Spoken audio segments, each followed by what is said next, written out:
দীপালি দেখলো তার থেকে কয়েক হাত দূরে ঘন জমাট অন্ধকার তার কাছে চলে আসছে।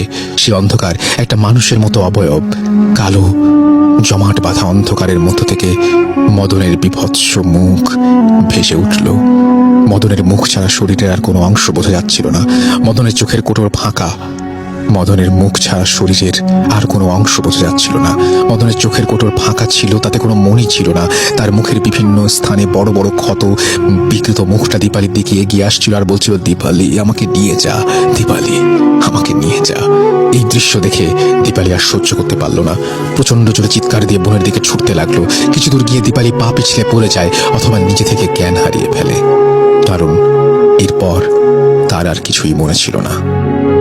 খুব ভোরবেলা মদনের বাবা মা ঘুম থেকে উঠে দীপালিকে ঘরে না পেয়ে জলদি গ্রামবাসীকে খবরটা জানায়।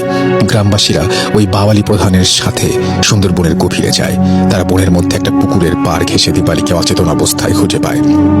দীপালির শরীরে প্রচন্ড জ্বর ছিল। মদনের লাশ পাওয়া যায় বনের অনেকটা ভেতরের দিকে। তার চোখ দুটো উপড়ে ফেলা হয়েছিল। মুখের বিভিন্ন অংশ ক্ষত দেখে সবাই ধারণা করছিল কোনো শকুন অথবা কোনো পাখি মাংস খুবলে খেয়ে ফেলেছিল। মদনের চেহারাটা খুব বিকৃত ছিল। অসুস্থতার কারণে মদন হয়তো বনের মধ্যেই স্ট্রোক করে মারা গিয়েছিল। এরপর তার মৃত লাশটাকে বন্য পশু বা শকুন খুবলে খেয়ে বিকৃত করেছে। দীপালিকে গ্রামে নিয়ে আসার 2 দিন পর দীপালির জ্ঞান ফিরে আসে। দীপালি তখন গ্রামবাসীকে তার সব ঘটনা খুলে বলে। দীপালির জ্বর কোনোভাবে কমানো সম্ভব হয়নি। কয়েকদিন পর দীপালি মারা যায়।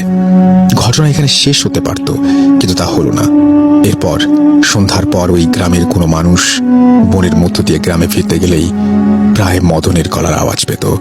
ফিস ফিস করে মদন বলছে, আমাকে নিয়ে যা, আমাকে